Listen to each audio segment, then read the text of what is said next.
We're going to try something a little different today. We're going to take a look at chord formulas and how chords are spelled. My name is Rob Reed. Let's do this. Alright, so you might be wondering, why bother with chord formulas? Well, it's really helpful, really great to understand how chords are made and how they're built.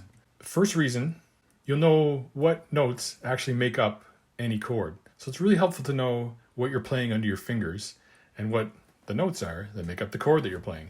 Number two, you won't be limited to memorizing chord shapes. There's thousands of chords out there. It's impossible to memorize every single chord that exists. If you know the notes that make up a chord and how to build chords, you won't have to memorize all these shapes. You'll be able to build the chord that you need right on the spot. Which leads me to point three. You can build your own chords anywhere on the guitar neck. So if you're creating an arrangement or doing a chord melody, you want to put a chord around a certain note that's high up on the neck, you'll know the notes of that chord and you can build it around the melody note. Really helpful and really useful. Number four, you'll know how to change a major chord into a minor chord. You'll know how to change a major seventh chord into a minor seventh chord or a dominant chord. Really helpful to know. And it makes learning arpeggios easier because you'll know how to spell the chord and you'll know the notes that make up the arpeggio that you need. And when you're improvising and you want to target a certain note in your solo, for example, if you want to hit a minor chord, you want to hit a third on the minor chord, you'll know that it's going to be a flat three of that chord. Great, so it's really helpful to know your chord formulas. So let's take a look at how to build chords. So you want to start with the parent scale, and we'll take the C major scale for simplicity's sake. So we know that C major is made up of C, D, E, F, G, A, and B. Those are the 7 notes of the C major scale. Each note of that scale gets a corresponding number. So C is 1, D is 2, E is 3, F, 4, and so on. So it's numbered 1 to 7. Chords are built by stacking thirds on top of each other. So count in thirds. So start with 1 and then count 3 away from 1, including the 1. So C, D, E. E is 3 or a third away from C. And then count 3 away from E. E, F, G. And always count the note you're starting on. So E is 1, E, F, G. That's a third away. The formula for a major chord is 1, 3, 5, and those notes are C, E, and G. Now, if we want to build a minor chord, once again, we start with the C major scale, and we're going to stack some thirds, but with a minor chord, the third is always flat. So 1 flat 3, 5 will give us our formula for a minor chord. And those notes would be C, E flat, and G. So you have to flat the E to give us E flat. So that gives us a minor chord. Wow, that's amazing. Let's take another chord, the suspended fourth chord, which is a really common sound in music. So we'll start with the C major scale, and the formula is built on the 1, 4, and 5 of the C major scale. So it would be C, F, and G. That gives us our suspended fourth chord, 1, 4, 5. So you can memorize that and memorize your major and minor formulas as well. Let's check out a diminished chord or diminished triad. So start with our C major scale again. The diminished chord is built on the 1, flat 3, and flat 5 of the C major scale. So that's the formula, 1, flat 3, and flat 5. And those notes would be C, E flat, and G flat. So those notes give us a diminished triad. Let's check out our 7th chords now. So 7th chords are 4-note chords.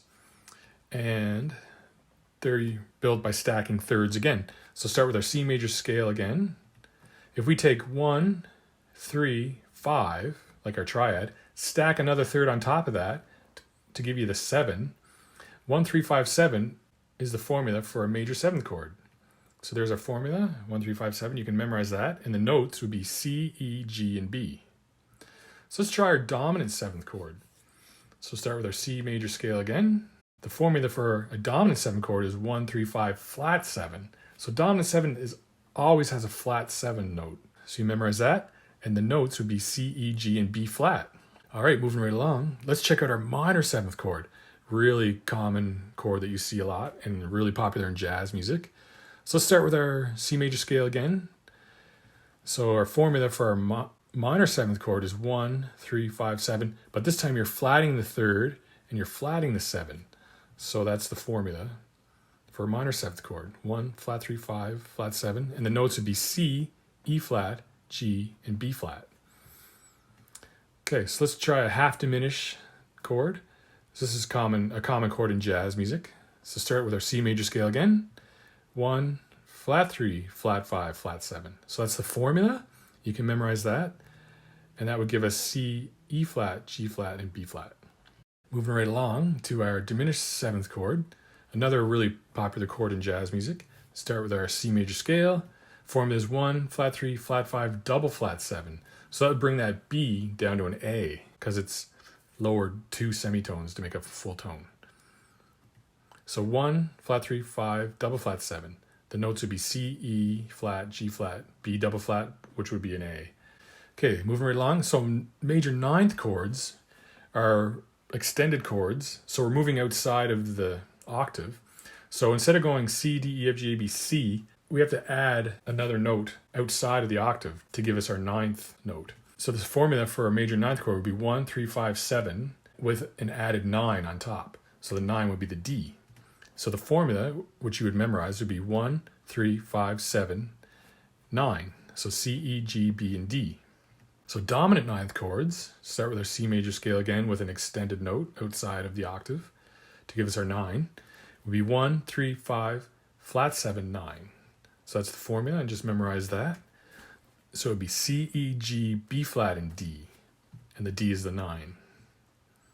So let's check out a minor 9th chord. And we saw before, you guessed it, the 3rd and the 7 are probably flat in a minor 7th chord, or a minor 9. Yeah, so we got 1, flat 3, 5, flat 7, and a 9. So that's the formula. And the notes would be C, E flat, G, B flat, and D. Okay, and a dominant 13. This is moving way outside the octave. So the notes would be C, D, E, F, G, A, B, C. That's the major scale. But then we have to move outside of that octave, D, E, F, G, and A, to extend the chord voicing. So the formula would be 1, 3, 5, flat 7, because it's dominant, and then the 9. And then sometimes the 11 is omitted because it clashes with the 3rd, and the 13th would be the A. So the formula is 1, 3, 5, flat 7, 9, 13. And the notes would be C, E, G, B, D, and A. Yeah, so great. Let's do a quick recap so we can have this all together on 1 or 2 pages. And you can memorize these formulas. So we know a major chord or triad is really simple. It's just 1, 3, 5, so stacking thirds. The minor has a flat 3, so let's just memorize that. The suspended 4 is 1, 4, 5. The diminished chord is 1, flat 3, flat 5. And the major 7th chord is 1, 3, 5, 7. You can memorize that. Dominant 7 just has a flat 7, so 1, 3, 5, flat 7. Minor 7 has a 1, flat 3, 5, flat 7. And then the half diminished 7, they're all flat except for the 1. Diminished 7 has a double flat 7. Major 9 is 1, 3, 5, 7 and extending up to the 9. And another stacked third. Dominant 9th has a flat 7 with the 9. The minor 9 has a flat 3 and flat 7. And the dominant 13 is 1, 3, flat 5. No, 1, 3, 5, flat 7, 9. Sometimes the 11's omitted and the 13. Yeah, great. So just really useful to know these formulas, memorize them. Then you can build your chords anywhere. You know the notes of the arpeggios. You can target certain notes in your solos. And you know what you're doing. It's just another step in understanding what you're doing and why you're doing it and what notes are under your fingers. And you don't have to memorize all these crazy chord shapes. So yeah, thanks for watching, guys. And you can subscribe. And we'll see you in the next video.